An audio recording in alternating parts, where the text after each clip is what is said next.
Bom, pessoal, sejam bem-vindos ao nosso segundo episódio do podcast Na Fornalha.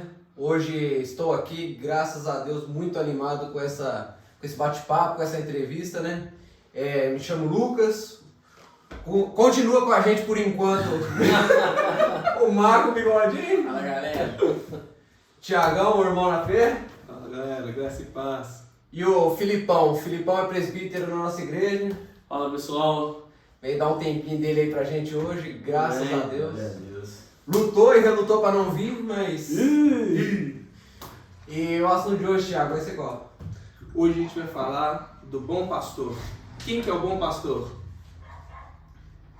Hein? Fala com nós. Fica essa pergunta aí, hein?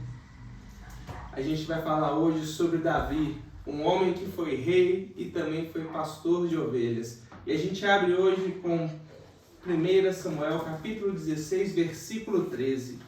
Então Samuel tomou o chifre do azeite e ungiu no meio de seus irmãos. E desde aquele dia em diante, o Espírito do Senhor se apoderou de Davi. Então Samuel se levantou e voltou a Ramá. Aleluia. E essa passagem é interessante que ela nos leva para vários pontos, né? Aí eu já começo perguntando para o nosso convidado se os salmos foram, na maioria, escritos por Davi. É isso aí, pessoal. Então, os Salmos, o livro dos Salmos, ele, na sua maioria, posso dizer que praticamente mais da metade dele foram escritos por Davi. Desde a sua unção, né?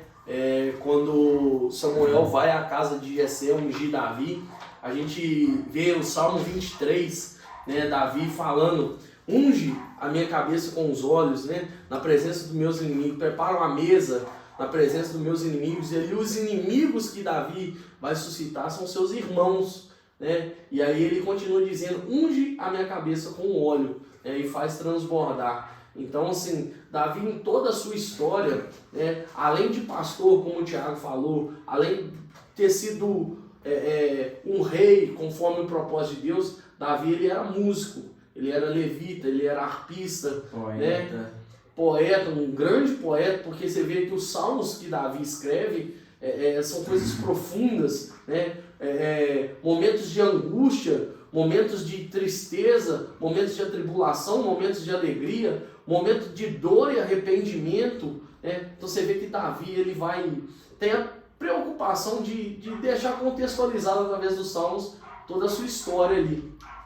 E esses salmos ele foi escrito depois que Davi foi ungido, porque ele fala assim que já lutou contra um urso e um leão. E essa luta foi Deus que ajudou ou foi ele mesmo? Bom, Davi, a gente vê pelo contexto da história que Davi era alguém de profunda intimidade com Deus, Marcos. Por quê? Alguém que se dispõe a lutar com um urso, alguém que se dispõe para lutar com um leão, se não tiver um encorajamento vindo de Deus, eu acho que fica um pouquinho difícil, Lucas. Então, assim, Davi era alguém que tinha uma intimidade com Deus, né? Mas uma intimidade que muitas das vezes ninguém estava vendo. E aí entra aquela situação, Thiago: quem sou eu quando Deus ninguém está vendo? Forte. Quem sou eu quando ninguém está vendo? Quando só os olhos de Deus te vê. Fica essa pergunta para você em casa: quem é você quando Deus não está te vendo? Quando as pessoas não te vendo, só Deus te vê. Ser crente na igreja é fácil, né? Em cima do altar, em cima do púlpito, é muito fácil. É verdade. E deixa eu te perguntar, agora eu tenho uma dúvida aqui. Davi, ele era o mais novo dos irmãos dele. Sim, Ele era o caçula da casa. caçula da casa.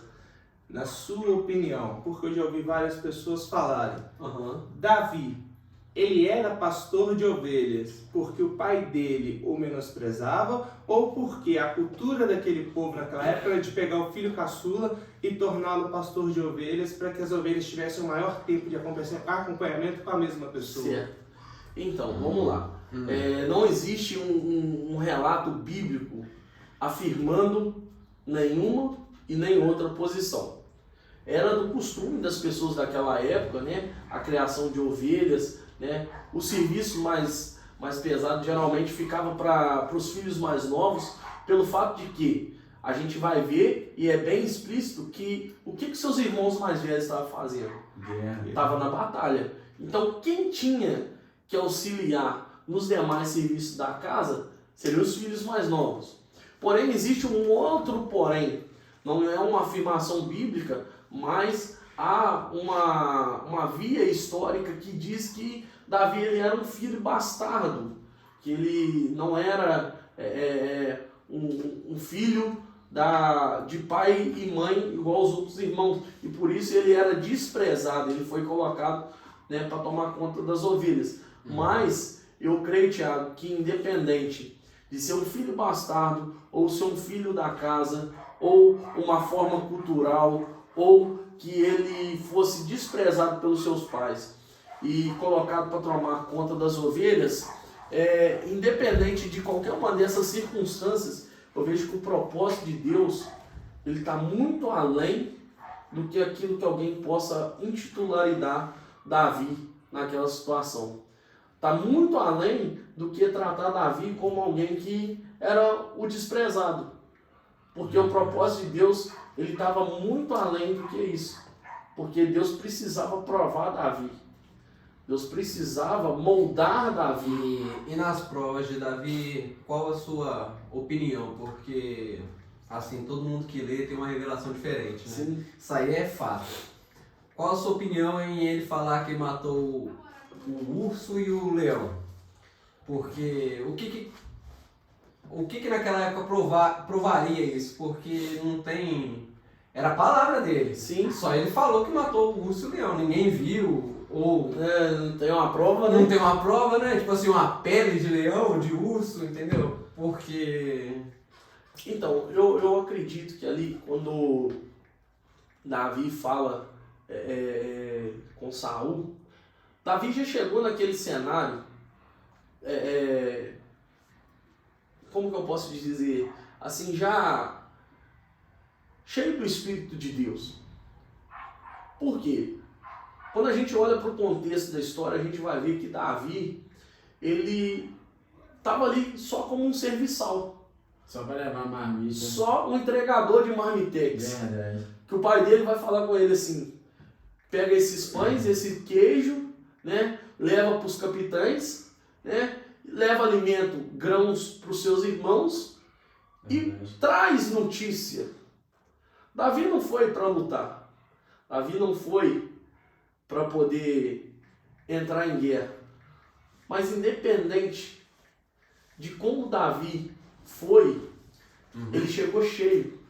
Então, independente de onde a gente estiver, a gente sempre tem que estar cheio. Porque independe da circunstância de onde a gente está. A gente tem que ser sempre cheio. Porque a gente não sabe a hora que Deus vai precisar usar. Amém. E aí o que acontece? Davi ele chega num cenário e vê o seu povo, os seus irmãos, o seu rei, a sua nação acovardada e com medo diante das afrontas, não dos filisteus, porque filisteu por filisteu, eu acredito que Saul teria entrado na guerra e dado conta, mas diante de uma situação que era incomum. Aí se a gente for conjecturar, imagina um homem, Lucas, de 3 metros de altura, o Tiago é grande, imagina 2 vezes o tamanho do Tiago, fala assim, ó, vem um contra mim, né? Me dá só um homem. Quando se diz que ele batalhou ali, quando era homem contra homem, né? Não podia o exército entrar ou fazer menção de ele chama guerreiro contra guerreiro. No linguajar popular, né? Ele chama um mano a mano, né? Vamos fazer um mano a mano aqui, se tiver um brabo aí, desce aqui. E aí o povo, todo mundo acovardado. Saul acovardado. E Davi chega naquele cenário e, cheio do Espírito Santo, ele não vai falar assim, quem que é esse aí que está afrontando o exército de Saul? Quem que é esse aí que está afrontando as frentes aonde os meus irmãos estão? Davi ele se posiciona tomando a posição de um servo de Deus, de alguém que tinha intimidade com Deus e sabia que quem estava ali não era um povo qualquer, era um povo escolhido por Deus. E Davi vai falar, quem é este incircunciso que ousa afrontar o exército, não de Saul, mas o exército do Deus vivo? Talvez Deus olhe lá de cima e fala assim, talvez qualquer um desses outros poderia ter preocupado mais com a minha presença. Entendi. Davi não está preocupado com o exército de Saul. Davi está preocupado com o nome do Senhor que está sendo manchado. Verdade, porque tem uma hora que ele fala assim que ninguém pode tocar num servo do Senhor, por isso que ele teve o estopim de iniciar a batalha, porque ele ficou... Davi, com ele raiva, sabia né? da unção que estava sobre a vida de Saul. Aham. Né? Quando ele teve a oportunidade de matar Saul, vai lá, mata Saul e tal. Ele fala assim, ó, ai daquele que tocar no ungido do Senhor. Então, Davi sabia que o exército ali presente não era qualquer exército, era um exército escolhido por Deus. E o povo estava acovardado, com medo. E aí o que acontece? Davi ele vai se posicionar diante das lutas. A gente tem que se posicionar. A gente tem que tomar uma posição, né? Tomar posse daquilo que foi otorgado por Deus sobre as nossas vidas, autoridade. Né? E aí o que foi perguntado é o seguinte, né? Se Davi, né?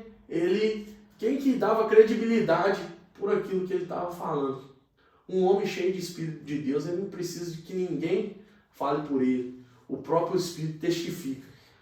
Assim, até os irmãos dele diziam que ele era um pouco solente, É. no jeito de falar, né? Porque tanta confiança assim já era uma pessoa meio deselegante, né? Mas Eles olham ele assim com um olhar assim, né? Tipo assim, você tá meio arrogante, né? Você não é experimentado em batalha, você nunca veio num campo de guerra lutar, nunca pegou uma espada.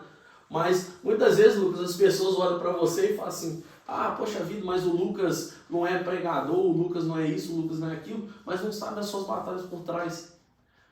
Quem te viu lá atrás das malhadas de ovelha? É verdade. Quem te viu pelejando as suas lutas pela Deus, madrugada? Quem te viu, Tiago, orando pelas madrugadas para poder receber as bênçãos que Deus tem te dado? Então, às vezes, as pessoas querem ver a gente só quando a gente está no público, quando a gente está no destaque, quando a gente está no meio da multidão. Mas Davi não era um no meio da multidão. Ele era o cara escolhido no meio da E multidão. agora deixa eu te perguntar. É dito na Bíblia que Davi é homem segundo o coração de Deus. Só que há uma dúvida se foi Deus que falou isso ou isso consta na Bíblia por outra pessoa falando. Então, Tiago, essa questão é muito dita. Por quê? A questão do Davi ser considerado um homem segundo o coração de Deus, ela vem, digamos assim, da postura de Davi, né? Mais à frente na história diz, quando ele peca lá com Betseba e há um arrependimento verdadeiro da parte de Davi. Se você abrir o Salmo 51, você vai ver que Davi, ele se sujeita a perder tudo. Davi, ele se sujeita a perder o seu reinado. Davi, ele se sujeita a perder as suas riquezas, a perder toda a sua glória, mas ele não se sujeita a perder a presença de Deus. E isso é algo que é interessante da forma que Davi coloca, e no final do Salmo vai estar escrito lá, um coração aquebrantado e contrito, Deus não o despreza. Davi, ele sabia que ele era pecador, Davi sabia que ele era falho, mas Davi, ele sabia também que ele não poderia viver nenhum dia da sua vida longe da presença de Deus. Então, não está contextualizado dizendo que Davi era um homem segundo o coração de Deus, mas todas as suas atitudes, todas as suas posturas, todas as suas falas mostram claramente que Davi era um homem segundo o coração de Deus, que ele era o cara que Deus olhava e sentia prazer, sentia alegria, gozo em ter Davi como rei. E a nível de curiosidade, né? A gente sabe que Saul, Lucas, ele foi escolhido como rei pelos homens. Deus apenas aprovou. Em todo o restante da história de Israel, o único que foi escolhido por Deus foi Davi. Verdade. É interessante, você chegou num ponto muito interessante, porque a gente vê ao longo da história que o nosso Deus, ele queria ser o nosso rei. E que todas as outras nações nessa época já possuíam reis. E o povo de Deus, nesse momento, questiona a Deus, pedindo para que também tivesse um rei, uma pessoa. Que E governasse nesse sobre eles. momento Deus vem e concede a eles o direito, mas realmente ele não escolhe Saul. Ele simplesmente aprova. Aprova Saul. E quando Saul cai, aí sim a vontade de Deus é manifesta porque ele traz o escolhido dele. Né? Tanto é que assim, a aprovação de Deus sobre a vida de Saul foi muito curta. Foi muito curta. Por quê? O Saul era um cara assim, que teria tudo para ter sido o cara, mas a questão de Saul ser um cara muito, como que eu posso dizer? De vontade própria? Ele era muito explosivo. Me fugiu a Temperamento palavra. forte. Ele tinha um temperamento forte, era explosivo, era um cara que. Queria só a guerra. Tipo assim. Não, um exemplo, vou te dar um exemplo da situação que Deus rejeitou ele. Né? Deus falou: espera, para quê? Quem teria que fazer o sacrifício seria o sacerdote. Então ele tinha que esperar Samuel. Mas Samuel não tinha paciência. Ele não soube esperar o tempo de Deus. E aí o que acontece? Ele vai lá, passa o carro nas frente dos bois, né? E aí desobedece toda a ordem que Deus havia dado, vai para a guerra, perde guerra, entendeu? Morre muitos soldados e Deus vai repreender, falar com ele. Fala assim, ó, melhor do que sacrificar é obedecer. E a gente traz esse ditado até hoje, né? E é um fato, é uma verdade, que melhor do que você sacrificar é obedecer. Verdade. Quando você está debaixo de obediência, as coisas vão fluir naturalmente. Sim, verdade. Então, por que Davi, né, voltando à questão de Davi ser um homem segundo o coração de Deus nisso, Davi ele sempre procurou andar em obediência. Davi, por infinitas vezes ali, várias vezes, ele teve a oportunidade de matar Saul. Mas ele não Né? fez. E aí, o que Davi vai fazer? Ele fala assim, não está na minha hora. Não está no meu tempo, há um tempo determinado para tudo. Então, Davi sabia que os propósitos de Deus iam se cumprir. Independente de Saul querer ou não querer, Davi tinha intimidade com Deus e sabia, né, que o que estava proposto ia acontecer. Mas Saul já via de outra forma. Saul era meio o cara que era imediatista, que queria tudo para a hora dele. Por quê? Toda escolha feita por homens, ela tende a ter o seu fracasso, a sua falha. Mas as escolhas de Deus, elas vão perpetuar. Porque pouco se fala de Saul, né? Se fala no contexto da história de Davi, mas por trás mesmo, quem está sendo visto é aquilo que foi escolhido por Ele Deus. desobedeceu Deus também quando Deus falou assim, vai na cidade, mate todos. Mate todos. Ele foi lá e deixou um rapaz ainda, que quando Samuel chegou, falou com ele, você é doido? Deixou o rapaz aí pra matar todo mundo. Ele Era foi pra lá, matar os bois, as ovelhas, deixou as né, ovelhas os também, gados. falou assim que era pro... Cara. Falou assim que deixou os gados para os seus soldados, desobedeceu muito ao Senhor. E tio Phil, você falou assim que Davi era muito corajoso e tal, e quando ele foi batalhar com o gigante Golias, por que ele pegou 5 pedras se ele estava tão confiante assim? Muito bem. Até anotei isso aqui. Você sabia que ia ser uma... Deixa eu só cortar ele antes aqui. Se você tá gostando, se inscreve no canal, curte, comenta e compartilha. É uma pergunta muito interessante, né?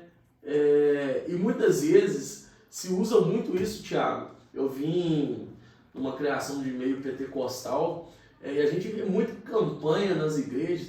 5 pedras que Davi pegou para campanha e tal. E a pedra da fé, da coragem, da ousadia. Cara, e, na verdade, há um texto lá em 1 Crônicas 20.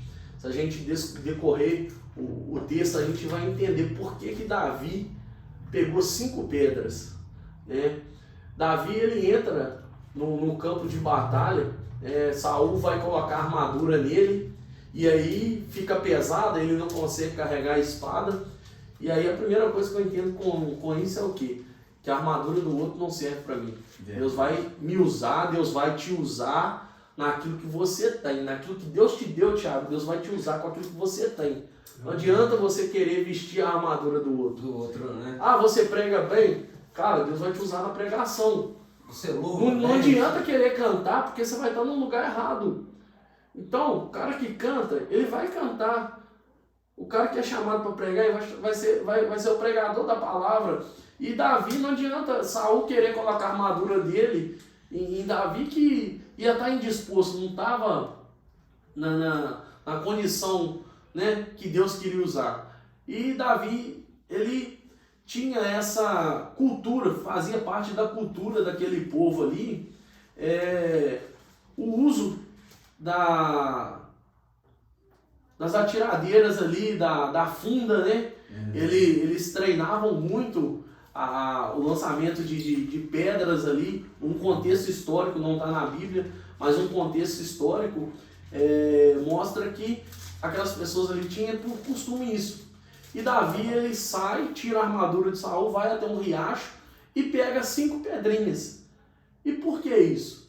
Lá em 1 Crônicas 20 vai falar que aquele mesmo gigante que Davi matou com uma pedra, ele tinha mais irmãos. Então o que acontece? Davi não desceu para um campo de batalha despreparado. Davi desceu preparado. E o que eu aprendo com isso aqui, Thiago? Que a gente sempre tem que andar preparado. Porque vai vir uma luta? Vai.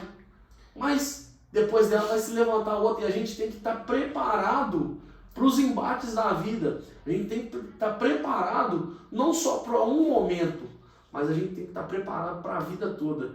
E aí Davi, ele mostra para a gente que aquele velho ditado, né, que um homem prevenido vale por 2, né? Tem aquele também que um problema nunca vem sozinho, né?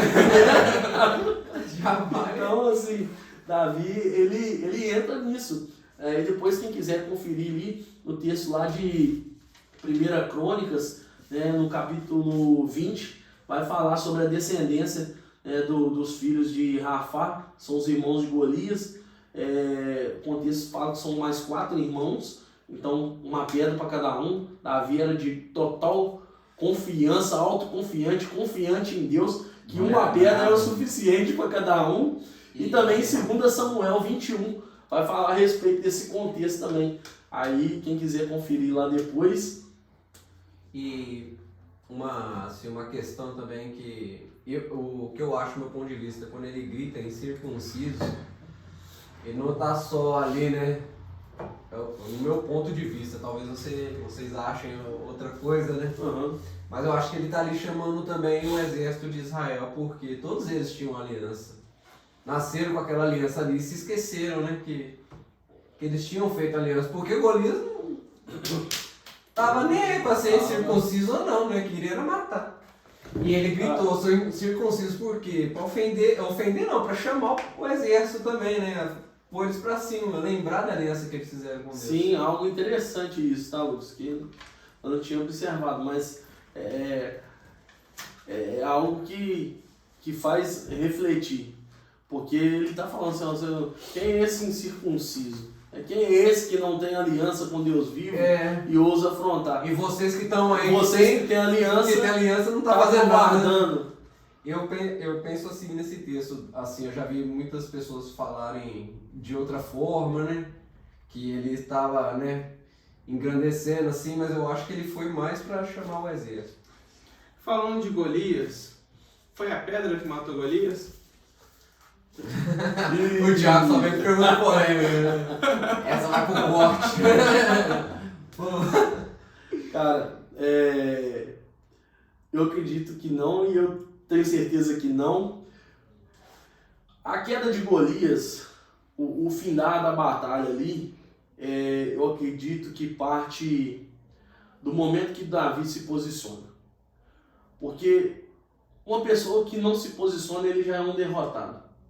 A pessoa que enfrenta um problema e ela não consegue se posicionar, ela já se torna um derrotado antes de começar. Então Davi, quando ele desce para o campo de batalha, ele já vem com essa questão, né? Cheio da autoridade de Deus, dizendo: quem é este incircunciso que ousa afrontar o exército de Deus vivo? Aí, quando Davi vai para o campo de batalha, chega diante daquele homem de 3 metros de altura, Golias olha para ele e começa a debochar dele, né?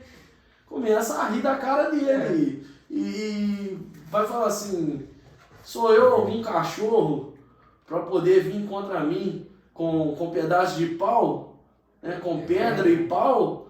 Porque Davi, ele carregava o seu cajado, porque ele era pastor. E quando a Bíblia, num contexto figurativo, quando fala de cajado, fala de autoridade.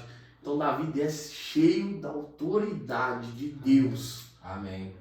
E aí, o que acontece? Só te cortando, Lucas, Não, rapidinho. pode falar que eu vou pensando em uma... Eu vou viajando aqui no texto. Eu quero que você me fala se Davi aguentou. Como é que ele aguentou levantar a espada de Golias? Aí, ó. o que acontece? A batalha se dá vencida quando Davi libera uma palavra profética. Davi olha para Golias e fala assim: ó, tu vens contra mim com espada, escudo e lança. Eu, porém, vou contra ti em nome do Senhor dos Exércitos. Aquela palavra já destrói toda uma estrutura do ego de Golias, de olhar para aquelas pessoas do exército de Israel de uma forma menosprezível. Ele viu... Ele ficou tocando terror ali também, né? Não tem Pois como. Chegou lá e vamos tocar o terror, o povo está atemorizado, mas parece um louco. Para mim, Davi era improvável, né? Um improvável, né? E entra no contexto de uma história para fazer diferença. E ele chega e coloca a banca dele, né? Ele vai falar assim: ó, eu tô aqui, posso até ser um Zé Ninguém para você, Golias, mas, né, o Deus que eu sirvo, ele está comigo. O Deus que eu sirvo, é ele quem peleja minhas batalhas. Em outras palavras, ele não está, né, no contexto dessas palavras, mas ele fala assim: ó, eu vou contra ti em nome do Senhor dos Exércitos. E aí ele termina: e hoje mesmo o Senhor te entregará nas minhas mãos. Existe uma palavra profética antes que tudo aconteça, antes que Golias viesse tomar uma pedrada, antes que Davi lançasse mão da espada de Golias e cortasse o seu pescoço. Havia uma palavra profética. Quer vencer na vida? Use da palavra profética. Porque a palavra profética é o quê? Fazer ouvir a voz de Deus. Quando você coloca a voz de Deus no meio do problema, no meio da dificuldade, não tem gigante que vai ficar de pé. Não tem nada. É igual o Ezequiel no Vale dos Ossos Secos, né? Só contextualizando aqui rapidinho. Deus fala para Ezequiel, assim, ó, profetiza. A palavra profetizar significa fazer ouvir. Davi profetizou. Davi fez a voz de Deus ser ouvida no meio daquela circunstância. Talvez você que está em casa nos assistindo aí, está passando por um problema financeiro, está passando por um problema de saúde, está passando por diversos problemas na sua casa, no seu trabalho, na sua vizinhança, no seu ministério. Comece a fazer a voz de Deus ser ouvida. Faça a diferença, não seja um covarde, como foi o povo ali, o exército de Israel, mas faça como Davi. Faça a voz de Deus prevalecer, porque aí o Senhor te entrega todos os gigantes nas suas mãos. Amém. E o Tiago perguntou, né? Como é que Davi conseguiu levantar aquela espada? Isso aí. Porque não era qualquer espadinha. Se ele não levantou nem de Saul, como é que ele levantou? Mas aí eu falo com você, quem que dava a força para Sansão? O Espírito de Deus se apoderava de Sansão e ele tinha uma força excomunal. Eu acredito que o mesmo Espírito que habitou em Sansão habitou sobre a vida de Davi. Porque ele estava cheio de autoridade, ele já tinha se posicionado, ele já tinha lançado a palavra profética. Agora Deus só faltava concluir a missão, né? E Deus, ele não começa uma obra e deixa ela inacabada. Eu acredito que o mesmo Espírito de Deus que apoderou na vida de Sansão, dava a ele força excomunal, também apoderou da vida de Davi, fazendo com que ele tivesse força para poder levantar aquela espada e cortar a cabeça de Golias. É forte. Vai anotando aí, gente. Qualquer pergunta, qualquer pedido de oração, encaminha pra gente, que a gente vai estar direcionando pro presbítero. Ele vai estar orando pela vida de vocês também. E também respondendo todas as perguntas feitas aqui. Você falou do Espírito de Deus, a gente vê isso no primeiro versículo que a gente abriu, que quando Samuel unge Davi, o Espírito do Senhor se apoderou de Davi. E nesse momento, o Espírito do Senhor também se retira de Saul. Como é que é isso? Então, a questão da escolha, né? Porque Deus naquela época, naquele período, Deus falava por meio do sacerdote, dos profetas e dos reis. Eram as três manifestações que havia. Deus só falava através desses três patamares, né?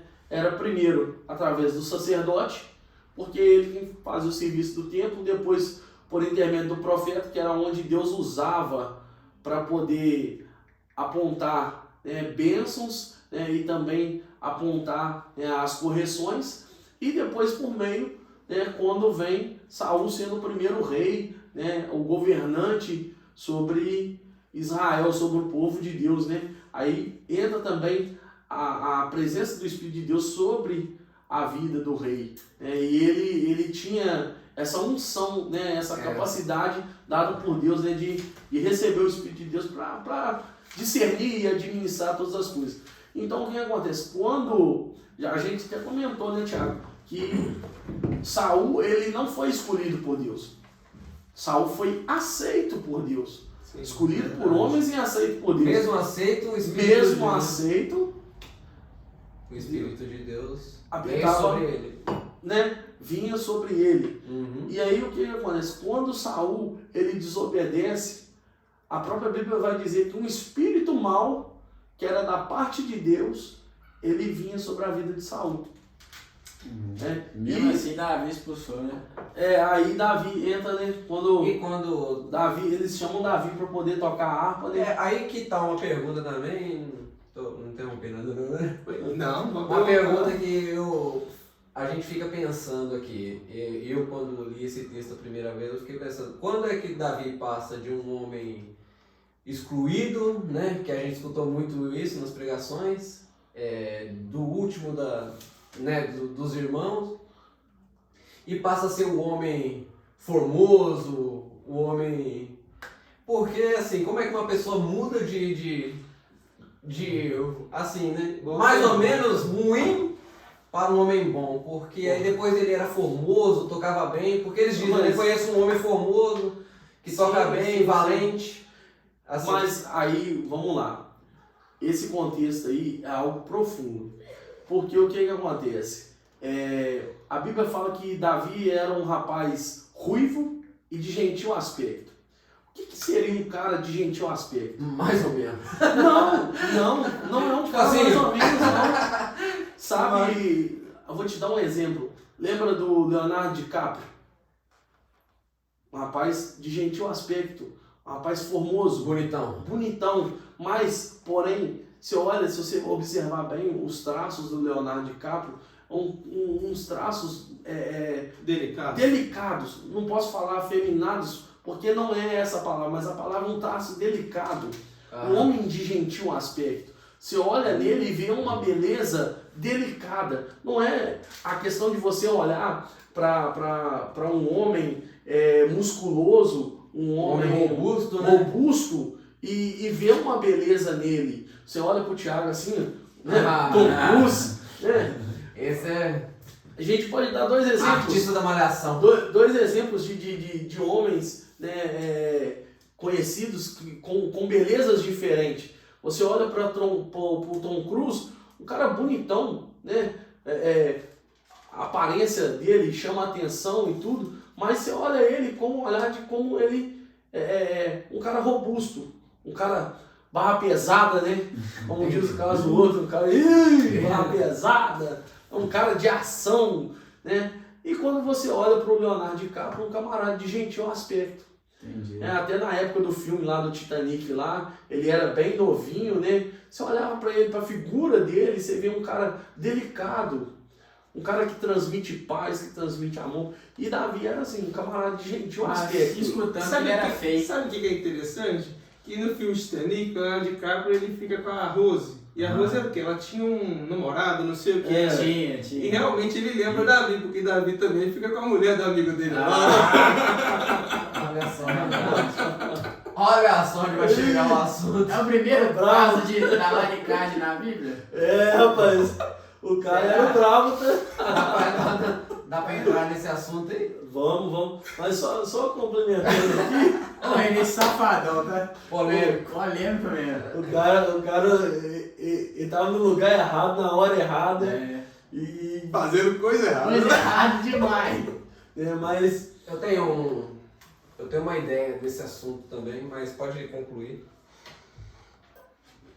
Mas igual eu tava falando, a mudança toda na vida de Davi não é pela questão dele ser belo, né, a questão da sua aparência física. Mas a mudança na vida de Davi acontece a partir do momento do texto que a gente leu aqui no começo. A partir do momento que Davi recebe a unção, a vida dele começa a mudar. Por quê? Os seus irmãos estavam presentes. Os seus irmãos viram ele ser ungido. Os seus irmãos sabiam da promessa de Deus que estava sobre a vida dele. Mas Davi não acabou de ser ungido e logo foi tomar posse daquilo que foi derramado sobre a vida dele. Davi sabia que havia um tempo determinado sobre a vida dele. E que independente se Saul fosse viver mais 50 anos, mais 80 anos, do tempo que fosse, ou que fosse viver mais 10 anos, o propósito de Deus ia se cumprir. Então, Davi, ele volta para de trás das malhadas. Ungido com o Espírito de Deus. Ungido a rei com o espírito de Mas por trás da de malhada. Por quê? Não quer dizer que você foi ungido, que você está preparado. Tem muita gente que tem unção, tem muita gente que tem um espírito, mas ainda não está preparado. Verdade. E aí o que acontece? Muitas vezes a gente quer passar o carro nas frentes dos bois, porque a gente não entende que o propósito de Deus, ele tem um processo. E o processo a gente não adianta, a gente tem que viver o propósito, mas a gente tem que viver também o processo. E o processo é o quê? É você olhar aquilo que Deus te prometeu, aquilo que está estabelecido sobre a sua vida e esperar o tempo de Deus acontecer. Saul, ele, quando desobedece, né, ele é tomado por um espírito mau. E aí, o que acontece? É o que você falou. Manda chamar alguém que possa resolver o problema de Saul aqui. Até aquilo que você não é, pega essa aí em casa. Até aquilo que você ainda não é, eles vão falar sobre você. Porque Davi não era homem de batalha. Davi não era guerreiro. Davi não era quase nada daquilo que eles falaram. Mas antes de Davi ser, alguém já estava profetizando. Tem alguém profetizando aí aquilo que você ainda vai ser. Tem alguém que já está profetizando aquilo que Deus já predestinou sobre a tua vida. Davi, ele era só um menino, 17 anos, atrás das malhadas do seu pai lá cuidando de ovelha, cheio da unção de Deus e tocava harpa. Então, mas como é que ele foi descoberto assim? Como é que o pessoal sabia que ele tocava harpa bem? Expulsava o demônio. A questão do tocar, talvez nas festas familiares, né, no convívio com as pessoas, ele tocava e as pessoas poderiam ver. Mas falar que ele era valente, homem de batalha, aquilo que ele ainda não era já estava profetizando sobre a vida dele. Talvez aquilo que você ainda não é hoje, Marcão, tem gente profetizando sobre a sua vida. Você vai ser um grande homem de Deus, você vai ser um pastor, você vai ser um pregador da palavra de Deus, você vai ser um ganhador de almas. Talvez você ainda hoje não é. Você é só um jovem que está buscando, que está aprendendo da palavra de Deus, que já recebeu a promessa, já recebeu a unção, mas está vivendo o processo. E aí o que acontece? Até aquilo que você não é, vão dizer que você é. Porque não é o que as pessoas querem dizer, mas é aquilo que Deus manda dizer a seu respeito. Então, muitas vezes a gente não entende, a gente não consegue compreender, porque não precisa da gente fazer autopropaganda. Porque uma coisa que eu sempre falo, Lucas, eu sempre falei, e eu sempre olho e falo com Deus, falo assim, Deus, eu não preciso que o meu nome seja espalhado no mundo, Porque que adianta o meu nome ser conhecido no mundo se a minha voz não é conhecida no céu? Então eu prefiro que quando eu abro a minha boca, a minha voz seja conhecida no céu, do que eu abrir a minha boca e ser um desconhecido. Do que ser conhecido na terra pelos homens e ser desconhecido por Deus. Viver de uma aparência daquilo que eu não sou. Davi, ele não precisava estar nos palanques, nos auges. Davi não precisava estar nos top 10. Davi, ele precisava só da presença de Deus. E quem fez a propaganda de Davi foi Deus. Quem vai soprar o seu nome, Lucas, vai ser Deus. Quem vai soprar, e quem já soprou o nome do Tiago, é Deus. Quem vai levar cada um de nós em lugares grandes, segundo o propósito, é Deus. Só ele, né? Então não precisa da gente se autopromover, não precisa de fazer propaganda, não precisa de fazer merchan.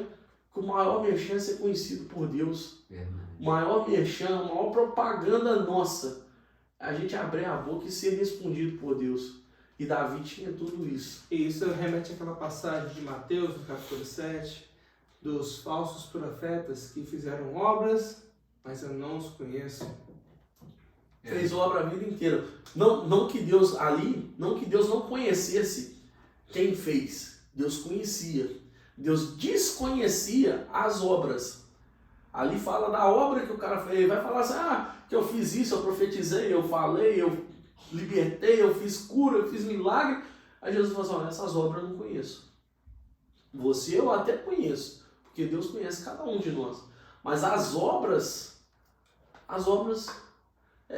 eram vãs, entendeu? Por quê? Estava fazendo para satisfazer o seu próprio ego, o seu próprio eu, a sua própria vontade. Então tem hora que é melhor ser igual a Davi, cara. Deixa que Deus vai soprar o seu nome. Eu falo assim porque quando criança, eu tinha 6 anos de idade. Deus usou um pastor da igreja batista para trazer uma profecia sobre a minha vida. Pastor Fernando, homem de Deus, foi embora para o Rio de Janeiro, mas assim, a pessoa que eu sempre lembro com muito carinho nas minhas orações, intercedo pela vida dele. E uma promessa de Deus foi lançada sobre a minha vida. Eu tinha 6 anos de idade. Hoje eu vou completar 34 esse ano. E o propósito de Deus, os planos de Deus, vem se cumprindo. Não precisa de eu ir para a rede social ficar... que eu tô com a agenda aqui, tô com a agenda ali, que eu vou fazer isso, que eu vou fazer difícil marcar com você. Mas, assim, eu fico alegre de poder ver que os propósitos de Deus têm se cumprido. Têm se cumprido, as promessas de Deus têm se cumprido. E não precisa de ninguém ficar soprando o seu nome. O próprio Deus vai soprar e vai falar aquilo que você ainda não é. Vai profetizar sobre a sua vida aquilo que você ainda não é. Uma coisa que eu guardo também, quando Davi foi ungido a rei e voltou a cuidar das ovelhas, isso é uma dica pra gente levar pra vida inteira, né? Porque as obras de Deus vêm como trabalho. O presente de Deus é um trabalho, entendeu? Uhum. Ninguém vai receber nada de mão beijada, não. Já está escrito na Bíblia que o reino vai ser tomado A à força. força, né? Então não adianta você achar que você não vai trabalhar, eu sou ungido de Deus aqui, eu vou orar, aí que você pensa. E o maior ministério que a gente tem é a vida da gente. A família, a casa. Entendeu? E Agora que você entrou nesse assunto, para quem está acompanhando a gente e não sabe essa distinção, o que é o reino de Deus? aí, Vamos lá. passou lá. Então, se existe, né, essa questão do reino, né, e a questão de salvação. A salvação, ela se dá pela graça, né? Pela graça sois salvos. Romanos 10 vai falar lá que se com a sua boca confessar, né, e no seu coração crer, e aí eu digo mais, não se trata de um coração de carne, que a Bíblia usa muito a questão da linguagem figurada. Quando se fala de coração, fala do seu entendimento, né? Com a sua boca confessar, e no seu coração aqui, na sua mente, esse coração pulsante aqui, você crê que Jesus Cristo, né, ele ressuscitou entre os mortos para que nós pudéssemos ter a salvação, você será salvo. Então a salvação vem através da fé, né? O que é a fé? Hebreus 11, a fé é o firme fundamento das coisas que não se vê, mas que se espera. Então, você espera em Cristo. A espera traz esperança. Lamentações 3:22 vai falar, né? Quero trazer à memória aquilo que me dá esperança. Alimenta na sua mente, na sua memória, a fé, a esperança que está em Cristo. Só Ele nos dá a salvação. O reino, aí pega, Thiago. Só para entender então, para o pessoal entender. Não são as obras que salvam, não? Não. A obra não salva. Aí, é uma coisa que um dia eu falei com a minha esposa e ela falou, desse jeito eu entendi, mais fácil. Porque muitas vezes a gente acha assim, eu vou fazer obras para que eu possa ser salvo. E não é assim. A gente faz obras, mas não é para ser salvo. Eu faço a obra quando eu tenho um entendimento que eu já sou salvo. E quando eu entendo que eu sou salvo, eu entendo que a obra que eu faço não é para poder merecer. A obra que eu faço é em gratidão ao presente que eu ganhei da salvação. É por ser grato. Eu vou lá, eu vou servir a Deus na igreja, limpando, eu vou servir a Deus tocando, eu vou servir a Deus na vida dos meus irmãos. E um ponto maior nisso tudo, o servir a Deus nunca vai ser maior do que eu servir na vida de vocês. Se eu não puder servir a Deus na vida de vocês, eu não sirvo para nada. Porque às vezes a gente acha que o servir a Deus é só ir lá, ficar em cima do altar, e não é. O servir a Deus é servir no próximo. É você amar a Deus de todo o teu entendimento, todo o teu coração, e ao teu próximo como a ti mesmo. É você servir a Deus no próximo. Então, quando eu entendo essa mentalidade de salvação e eu começo a praticar as obras, essas obras que eu pratico, elas me remetem ao quê? Ao reino. Mas então, só para a gente poder entender e ficar bem claro, a salvação não é o final do caminho, é o início da jornada do crente. Uma vez que você é salvo, aí você começa a fazer as obras em busca do reino. Em busca do reino. A gente não vive a vida toda para ser salvo, a gente é salvo e busca o reino de Deus. Jesus disse, o Mateus 9, lá, 6, vai falar a oração do Pai Nosso, Mateus 6, 9, fala assim, venha o teu reino. A gente tem que buscar que o reino venha. E o reino, ele não é estabelecido de uma forma física e literal para a gente hoje. O reino, quando a gente busca o reino, ele é estabelecido aqui. A mentalidade do reino. A mentalidade de saber que um dia eu vou reinar, que eu vou governar. É essa mentalidade que Jesus está ensinando a gente a buscar. Que venha o teu reino, o reino seja estabelecido na minha mente, no meu corpo, no meu agir, no meu falar, na minha conduta, que tudo que eu viver seja voltado para o reino. Então, se eu vivo a mentalidade de um reino, eu vou praticar as obras de um reino.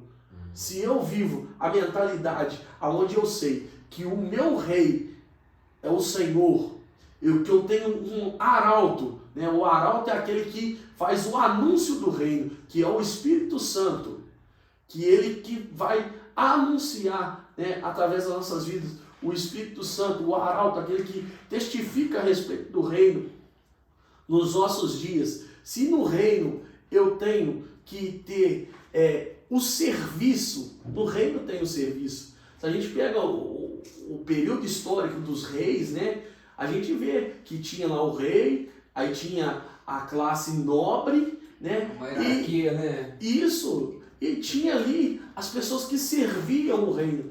Cara, Jesus foi o maior exemplo do reino.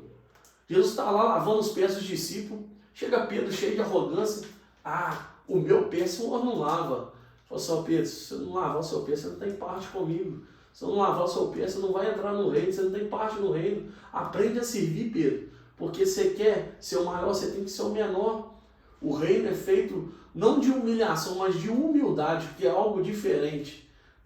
Humilhação é quando alguém te coloca para baixo, te menospreza. Agora, se humilhar é diferente. Se humilhar é reconhecimento, É algo, um contexto totalmente diferente. Então o reino é feito daquelas pessoas que servem, que se humilham, né, diante do Senhor, que servem com prazer, com alegria, que se entrega por inteiro. Então o reino, ele é feito, né, de obras. A gente alcança o reino através das nossas obras. Só para a gente fechar então esse raciocínio, qual que é a diferença de uma pessoa que aceitou Jesus e foi salva e tem obras, para uma pessoa que aceitou Jesus, foi salva e não tem obras? A pessoa que aceitou Jesus, né, exemplo, o ladrão da cruz, né, no último instante da sua vida, ele aceitou, né? Ele reconheceu a soberania de Jesus ali, né? E ele fala com Jesus, fala assim, ó, lembra de mim quando estiveres no teu reino. Quando estiver no teu reino. Aí o que Jesus fala com ele? Hoje mesmo estará comigo no paraíso.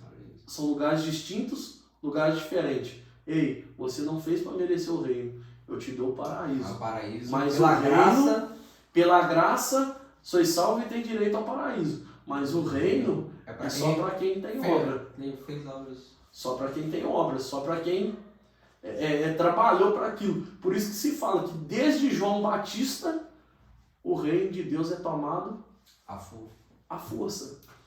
É tomado à força. Porque não vai ser para todo mundo. Vai ser só para os vencedores. Salvo. Você confessou, você é salvo. Mas reinar é só para os vencedores. Então quer dizer que Jesus só vai ao Pai depois que ele ressuscita e volta lá para cima? Ele morreu, né? Ressuscitou. Aí ele passa um período ainda de 40 dias com algumas aparições para os discípulos, né? E depois ele é assunto ao céu. Depois de dar as últimas instruções aos seus discípulos, ele vai ser assunto ao céu. Ele vai subir no meio das nuvens, né? E aí até tem um salmo que retrata disso, fala, quem levantai, ó portas e portais eternos para que entre o Rei da Glória. E talvez alguns, né, e eu talvez todos os anjos, eu acredito dessa forma, porque Cristo é o tesouro escondido de Deus, né? Não conhecia ele como o Filho de Deus, ele foi revelado, né? Cristo é uma revelação de Deus para nós e até mesmo no mundo celestial. E aí ele fala assim, quem é este, o Rei da Glória? Um anjo vai poder responder assim, o Senhor dos Exércitos, ele é o Rei da Glória. Então, ele é assunto ao céu e ele deixa a promessa, né? Para onde vocês forem, fica esperando que a hora que tiver tudo no jeito, estou voltando para poder buscar a turma. Eu creio que em breve está chegando esse dia. Esse assunto do ladrão na cruz aí, pra mim, assim, no começo foi muito difícil entender e muito polêmico, né, quando você conversa com... Porque tem várias distinções, né? Porque eu pessoalmente pensava assim, a pessoa fez mal a vida inteira, roubou e matou, e ali entregou a vida e foi salvo, né? Eu carregava esse senso de justiça em mim e tal, não sei se com vocês é assim, ou foi assim também pra... Assim, se a gente olhar, igual o Tiago, ele advogado, ele sabe que a justiça do homem, ela pode até, assim, entre aspas, né, parecer, assim, reta, né, de uma forma bem equilibrada, mas ela tem falhas. E a justiça de Deus, ela não tem falha. O amor de Deus, ele não se remete ao que eu penso ou o que eu acho. O amor de Deus, ele não se remete se eu sou bonito ou se eu sou feio, se eu sou rico ou se eu sou pobre.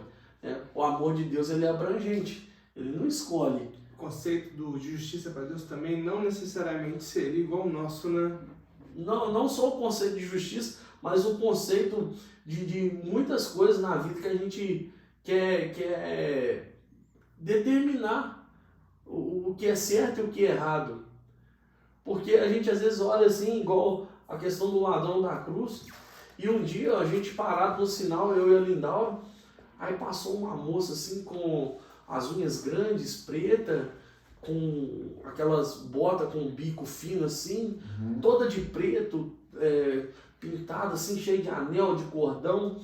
E aí eu peguei, fiquei olhando assim, eu falei com o Lindolfo assim, é por isso que João 3,16 fala que Deus amou o mundo, né, para que todo aquele que nele crê não pereça, mas tenha a vida eterna. O amor de Deus, ele não se limita a amar a minha vida porque eu protesto a Cristo, porque eu conheço a palavra, mas o amor de Deus também ama aquela moça que está passando ali. Ele é um amor incondicional. Ele é um amor que ele não olha para aquilo que eu sou ou o que eu fui, mas ele olha com aquilo que Deus já viu que eu posso ser. Pode ser, né? Porque se você for olhar hoje, você diria que você estaria aqui se você fosse olhar o seu passado? De jeito nenhum. Jamais, né? A gente, nenhum de nós. Mas nenhum a gente de carrega nós. esse senso de justiça, né? Mas aí a gente começa a conhecer a até você se palavra. libertar desse... A gente se liberta e depois quer oprimir o outro.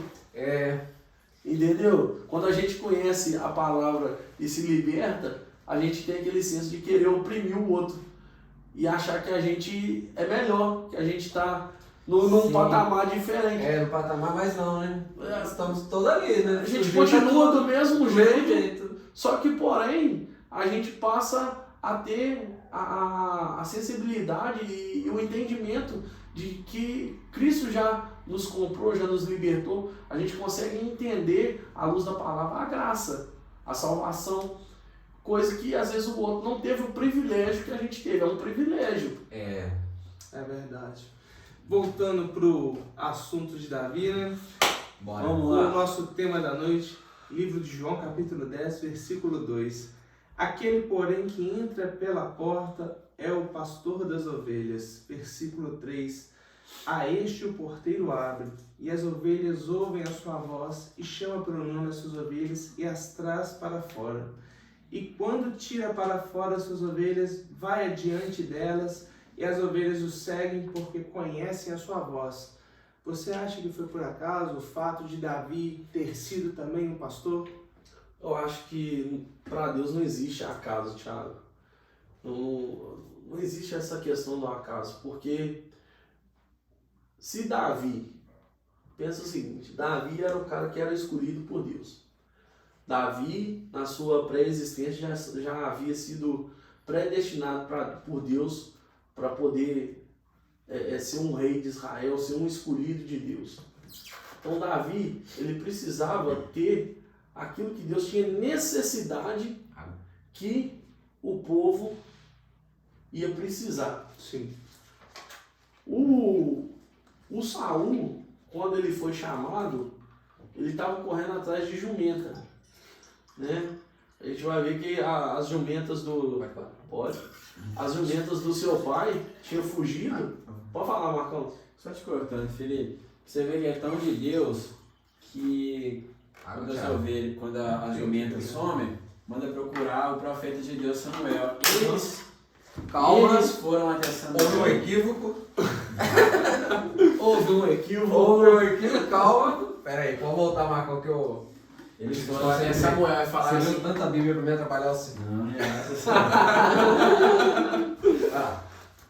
Eles foram até Samuel, né? Porque falaram assim que ia revelar onde estavam as jumentas perdidas. Sim. E quando foi Davi, Samuel se dispôs a ir na casa de Jessé para nomear ele.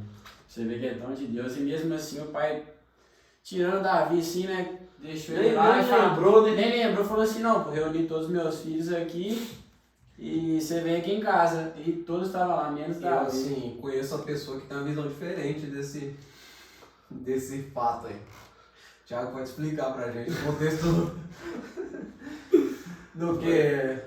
Pode explicar pra gente esse contexto Pode do falar. pastor, por que ele tava lá? Explica pra gente que eu vou complementar aqui. Não, o que você acha você disso? explica aí porque eu ouvi isso da sua boca. Não vale, Thiago. Fala pra mim a sua visão. O que você acha disso? Por que o pastor da Jessé foi lá e escolheu ele? Como é que é a pergunta? Não entendi não. Pergunta pra mim de novo. O que você falou? Porque Samuel foi lá e não estava lá, o menino Davi? O menino Davi. Foi o que a gente falou no começo desse episódio, né? Em Israel é comum que seja escolhido o filho mais novo para pastorear as ovelhas. Por quê? Porque a ovelha, até eu acredito que a simbologia de nós, cristãos, que acreditamos e temos Jesus como nosso Senhor, se dá em razão disso. A ovelha é o animal mais fiel que tem. E, por coincidência, aqui diz que, no versículo 5, em continuação, né, vou ler o 4 novamente. E quando tira para fora suas ovelhas, vai adiante delas, e as ovelhas o seguem porque conhecem a sua voz. Versículo 5. Mas de modo nenhum seguirão um estranho, antes fugirão dele, porque não conhecem a voz do estranho. A ovelha é o animal mais fiel que existe, e ela se adapta com o seu dono, e ela não troca de dono.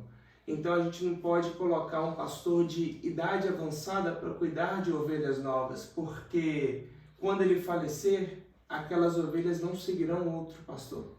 Então o pastor é escolhido quando criança porque ele vai viver mais tempo e aquelas ovelhas vão seguir ele.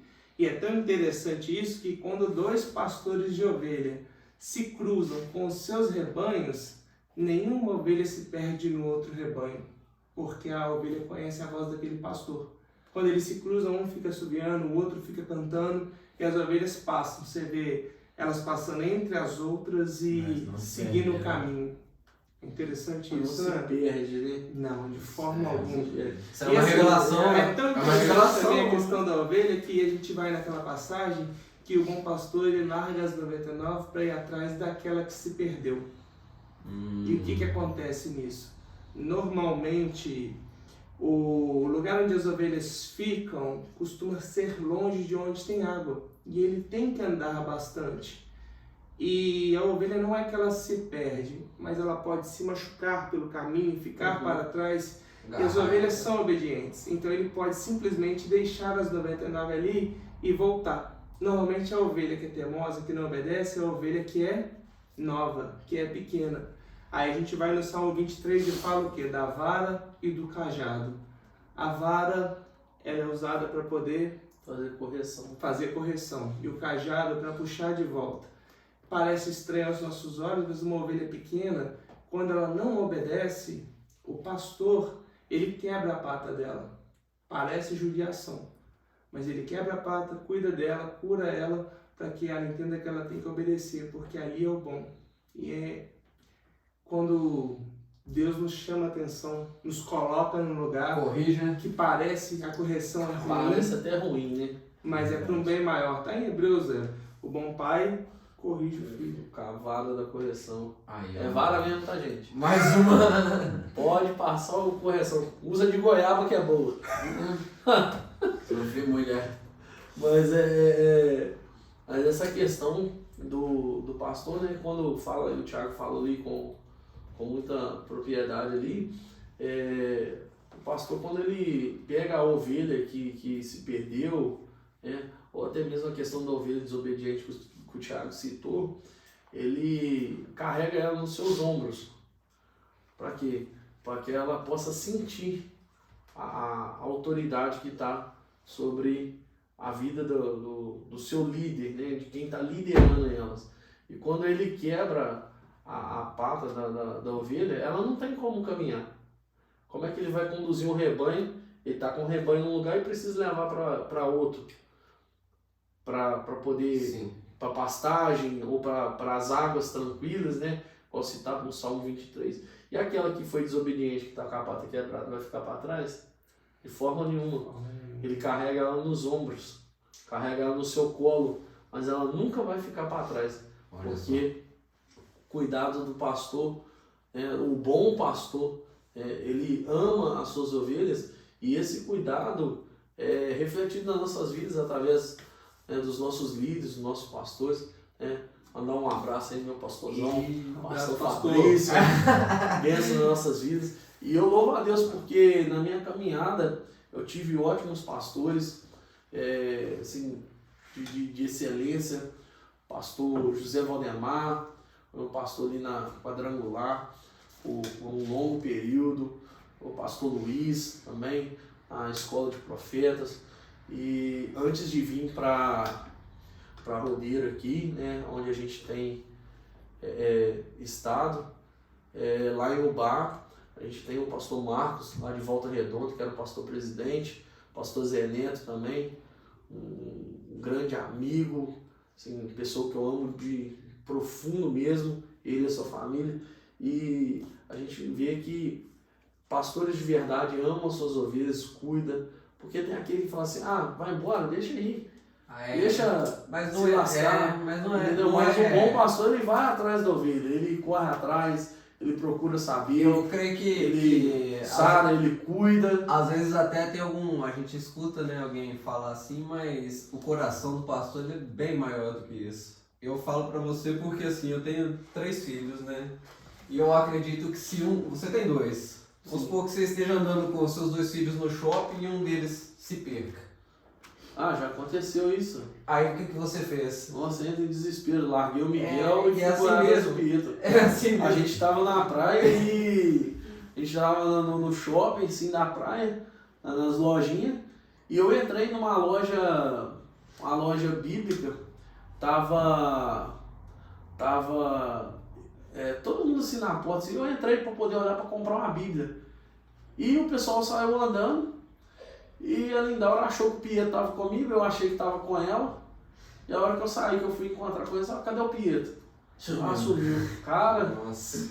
larguei o Miguel pra lá com o pessoal e saí correndo igual um louco. E seu atrás do filho, Pietro. assim, às vezes, né, o Pietro é uma criança muito doce, né, a gente Na hora que eu conhece. cheguei, ele tava lá olhando a Bíblia, cara. Ele é um amor de criança, mas mesmo que o filho seja Desobediente. seja assim, né, que nem tem o Antônio lá, ele já é uma criança bem mais proativa, corre pra lá e pra cá e assim, faz coisa de menino, né? Criança. Mas você não vai deixar ele lá, você vai dar uma correção, vai brigar, mas vai trazer ele de volta pra casa. E é assim que funciona, o pastor também, ele fala, briga, mas o coração... E de a pastores questão diferentes. do Davi, né, ter sido um pastor de ovelhas, imagina o propósito maior de Deus nisso.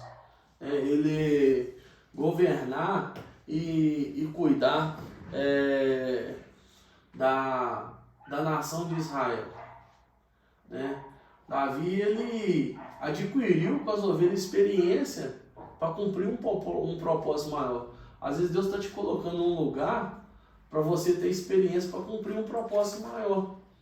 Porque Davi, ele poderia não ter cuidado de ovelha, mas o propósito maior de Deus na vida dele tinha que se cumprir.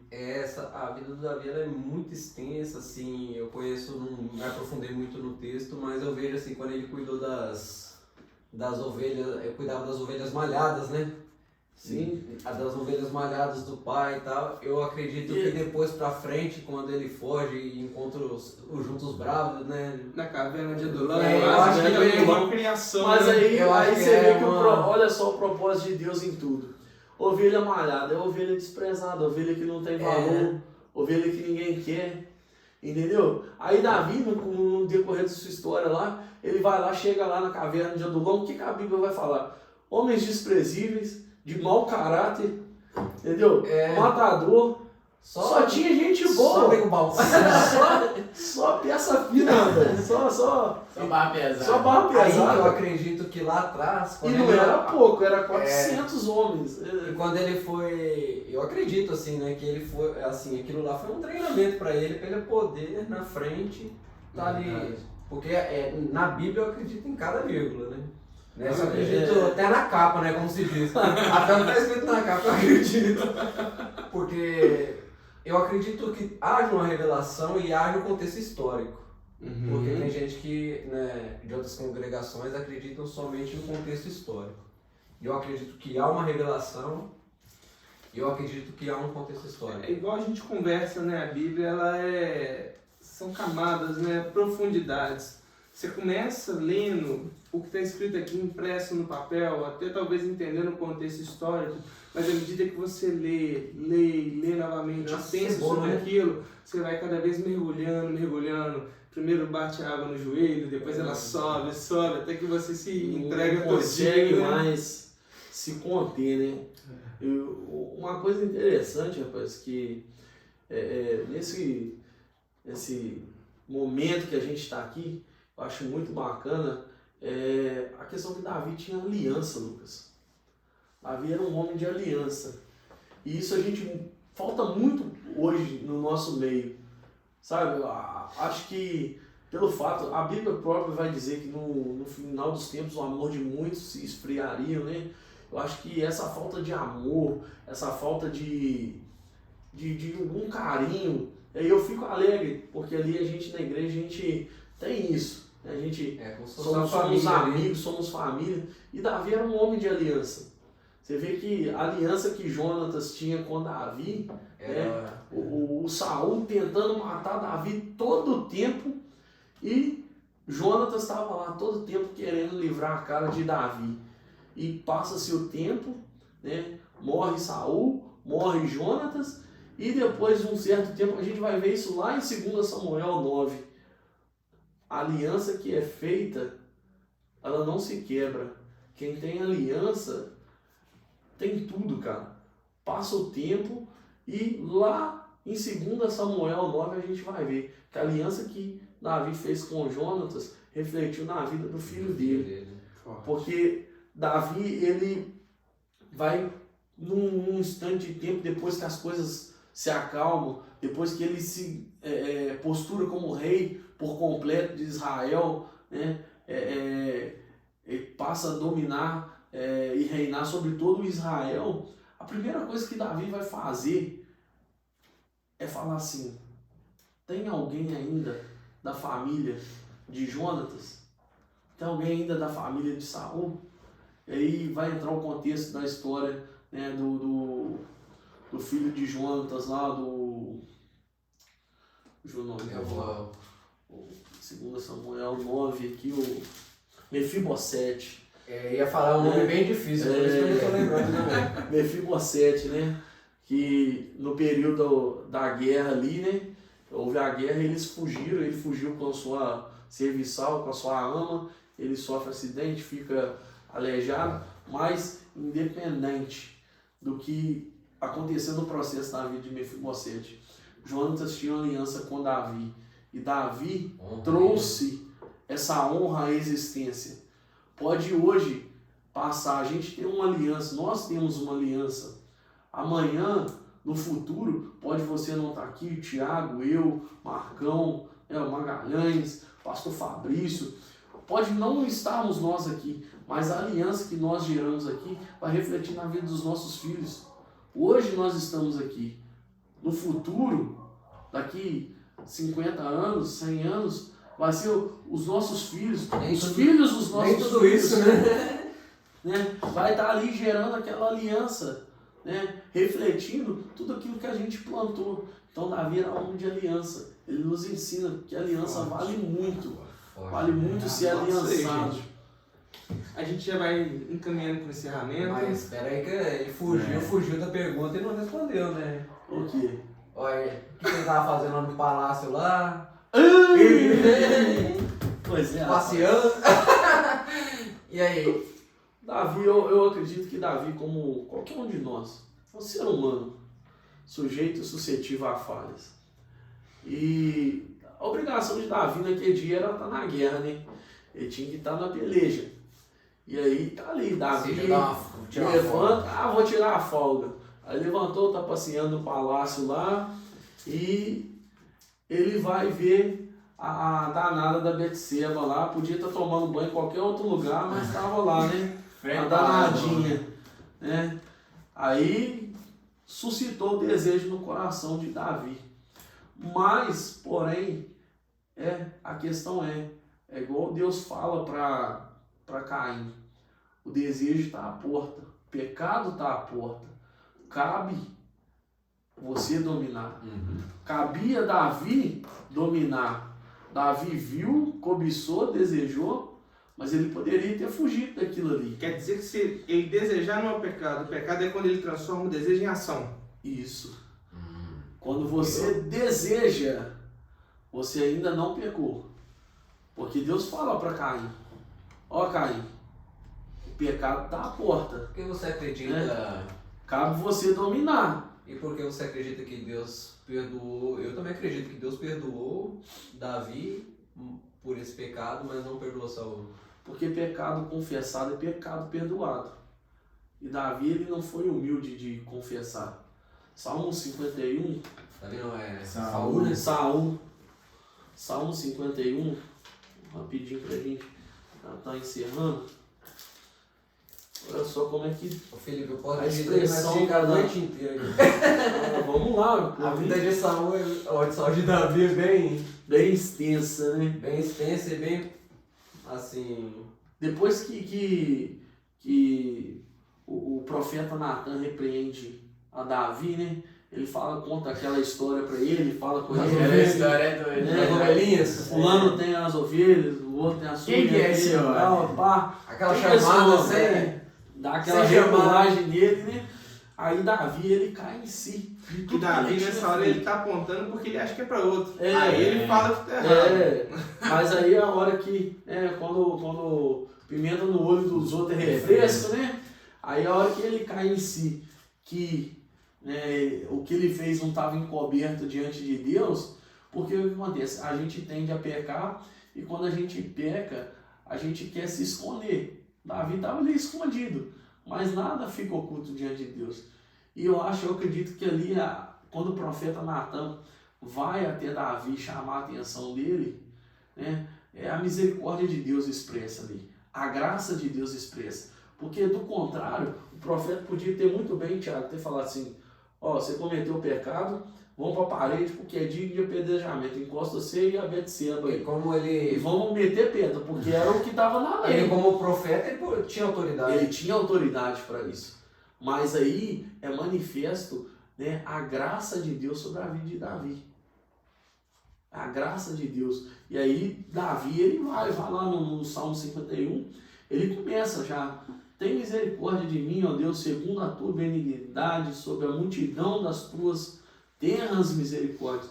Apaga as minhas transgressões. Davi já começa a se humilhar. Davi já começa a reconhecer tudo que ele fez de errado. E ele vai continuando. Lava-me completamente da minha iniquidade, limpa-me do meu pecado. Saul não fez isso. Então, o Davi estava completamente arrependido, né? Não, completamente não. Olha o 3. Porque eu conheço as minhas transgressões. O meu pecado está sempre diante de mim. Olha. Davi sabia aonde ele tinha pecado. Davi sabia que estava sendo, entre aspas, atormentado pelo seu pecado. Estava diante dele ali tudo que ele fez. Que ele tinha se deitado com Betseba. Que ele tinha mandado Urias para a frente de batalha. Primeiro ele manda Urias para casa para poder ver se ele, entre aspas, ia lá, tinha uma relação com a sua esposa, para poder amenizar o problema, que se depois o filho é dele. Não deu certo. Aí manda o cara para frente de batalha para ele poder morrer. Então Davi estava sendo atormentado por aquilo ali. Davi sabia dos pecados que ele tinha cometido. E ele vai declarar para Deus, eu conheço os meus pecados, sei que eles estão sempre diante de mim. Contra ti somente pequei e cometi este mal à tua vista, para que tu pudesses ser justificado quando falares e ser claro quando julgares. Mas aí ele vai falar assim, no 9, esconde a tua face dos meus pecados e apaga todas as minhas iniquidades. Aí por que, Tiago, daquela pergunta lá atrás que você fez, por que Davi é chamado segundo o coração de Deus? Cria em mim um coração limpo, ó Deus, e renova um espírito correto dentro de mim. Não me expulse da tua presença, nem toma de mim o teu Santo Espírito. Em outras palavras, Davi estava dizendo, pode tirar tudo, mas não tira a sua presença. Forte. Eu sou digno de viver sem nada. mas sem a sua presença não dá. É. Aí aquela canção do Jairo Bonfim, né? Eu consigo viver sem essa fama, eu consigo viver sem essa honra, mas sem Deus não dá. Ele é talentos, inclusive. E ele... Esse Deus abençoou. E aí ele... Só queria falar pro Jairo um abraço, que ele segue nosso canal. E daqui a um dia vai ser você aqui, Jairo. Deus quiser, bênção. Essa música é muito profunda, né? Essa música do Jairo, que ela fala, ela relata esse Salmo 51. Porque vai cantando, vai falando que amigos se esqueceram de mim, mas eu sobrevivi sem ter dinheiro. E muitas vezes essas provações, né, provam o nosso coração. Se realmente aquilo que a gente quer está pautado em Deus. Se o que a gente realmente quer é a presença de Deus. E Davi, ele não estava importando mais com nada. Davi, ele estava disposto a perder tudo. Eu perco tudo, mas eu não perco a sua presença. Eu perco o meu reinado, mas eu não perco a sua presença. Porque para Davi, ele sabia que se ele ficasse com o reinado e perdesse a presença, ele pediu o reinado. Mas se ele tivesse a presença, Deus podia dar outro reinado para ele. Quando você tem a presença, você pode perder aquilo que você acha importante, que Deus vai te dar muito mais do que aquilo que você espera. Isso aí é... A presença é tudo. Só cortando o assunto do senhor. Eu tenho uma dúvida, cara, que fica martelando na minha cabeça, sobre a estrela de Davi. A estrela de Davi cita na Bíblia ou não? Não, é uma simbologia que o homem criou aquela simbologia. É um símbolo que foi criado, né? Fala a estrela de Davi com menção por Jesus ser da linhagem de Davi, a raiz de Jessé, né? E fica como uma figura, né? Quando Jesus nasce, falando que a estrela de Davi direcionou aquilo ali. Mas é só mais uma simbologia humana. A linhagem de Davi.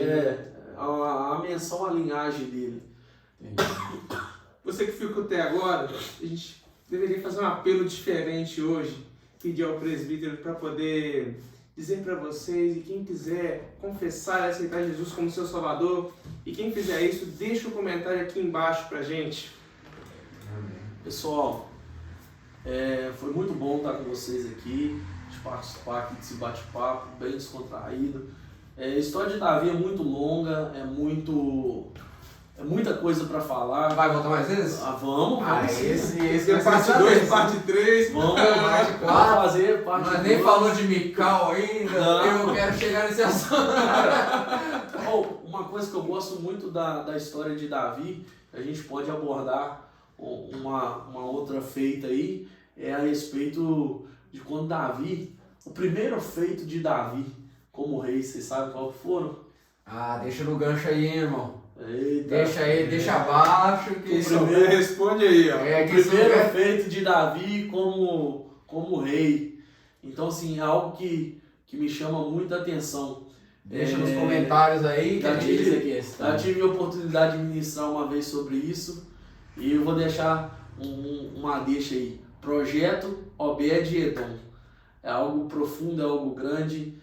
E a vida de Davi é uma vida muito extensa, a história dele, mas é algo que eu vejo muito de Davi na minha vida, sabe? Eu vejo que Davi, ele tem muito da minha semelhança em alguém assim, na Bíblia que eu tenho uma admiração profunda. E essa oração do Salmo 51, Davi, eu sempre carrego comigo, como eu disse no começo. Eu sempre falo com Deus, eu sou sujeito a perder tudo, mas eu não quero perder sua presença. Eu perco status, eu perco oportunidade. Se for preciso, eu só sento para poder assistir o culto, mas a sua presença para mim é inevitável. Sem Deus não dá, né? Sem Deus não dá. Não dá. Literalmente não dá. E para você que nos assiste em casa aí, eu quero fazer esse apelo para você neste momento. Assim como foi com a vida de Davi, uma vida de propósito, de processo. Eu não sei o que você está passando, qual é o gigante que você está enfrentando nesse momento, mas eu quero te dizer uma coisa, muda a ótica da tua visão. Muitas vezes você está olhando para o seu gigante, está olhando para ele de baixo para cima, olhando o tamanho do problema, olhando o tamanho da aflição, da dificuldade, mas passa a ter uma ótica diferente. Passa a olhar para o seu problema e fazer como Davi fez, não como aquele povo, o exército ali de Israel fazia, olhando com medo, olhando apreensivo, mas olha com um olhar de autoridade, de posicionamento, de postura.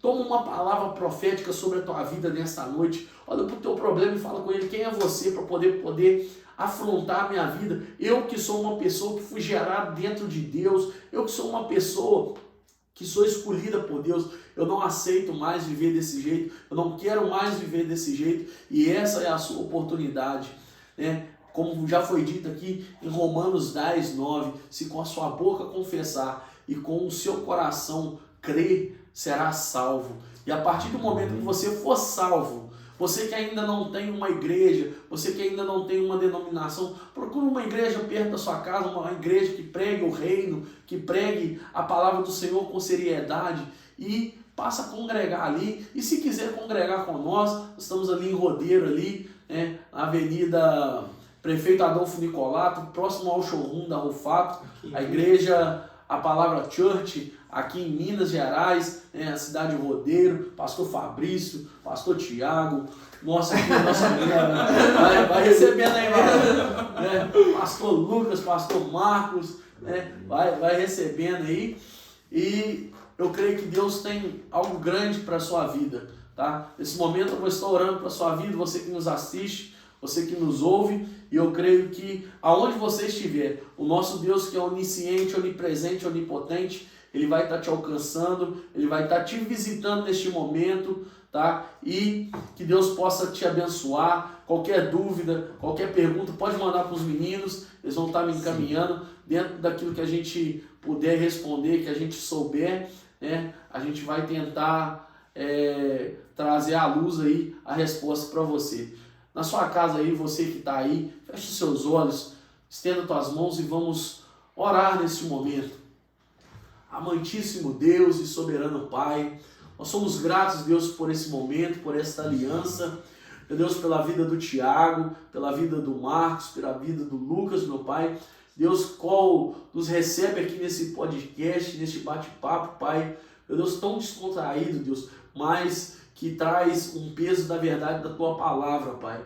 Meu Deus, cada pessoa que nos ouve, Deus, nesta live, cada pessoa possa ser alcançada, Deus, pela Tua verdade, pelo Teu amor, meu Deus querido, ó Deus amado, pela Tua graça, Senhor. Meu Deus, e que pessoas possam, Deus, através desta live, se render aos Teus pés, se render, Deus, ao Teu amor e entender, Deus, que o Senhor é o Deus que está por trás de todo o propósito, Pai.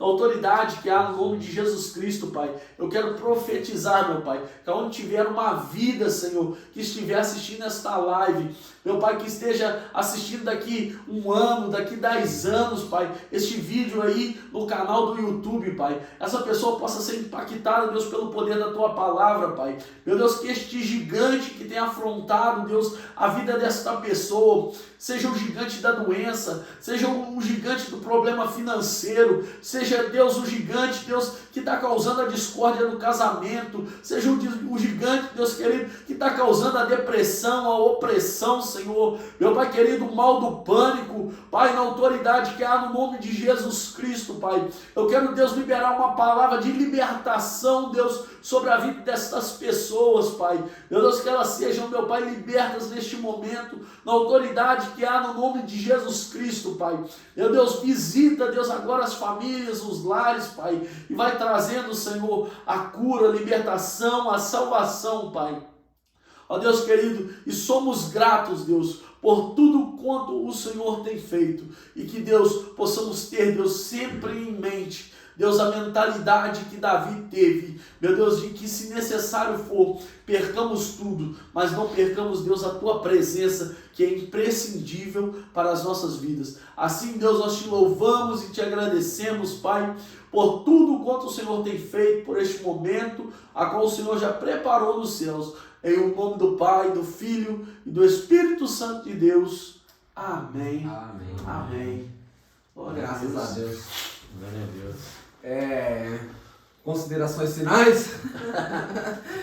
Estamos com pouco tempo, mas eu queria deixar um agradecimento aqui, falando sobre trabalho, sobre as pedras do reino, né? Sobre que o reino é tomado à força. Eu queria agradecer muito, muito mesmo ao pessoal que faz manutenção lá no nosso templo, lá na igreja.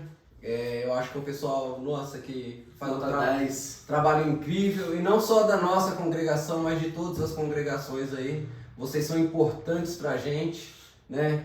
Cuidam, né, do ambiente para que a gente possa estar ali adorando ao nosso Deus. Eu queria agradecer muito, queria ter uma salva de palmas. Vamos quebrar esse gelo. Você que gostou desse episódio, curte, compartilha, indica para um amigo. Bom, da minha parte é só. Teremos o próximo episódio. Vamos ver, né, quem a gente pode trazer. Se você tiver uma ideia aí, indicação, talvez você seja de outra congregação e queira, eu tenho um irmão aqui que tem um testemunho forte, eu tenho um irmão aqui que ele pode agregar a palavra de Deus. Manda aí nos comentários, a gente vai estar entrando em contato. Amém? O nosso Instagram, entra aí também, deixa o seu contato para que a gente possa, né, se comunicar. E eu acho que é só isso. Marco? Só deixa o joinha e os comentários aí pra gente. Tá lendo a Bíblia, Marcão? Demais, velho.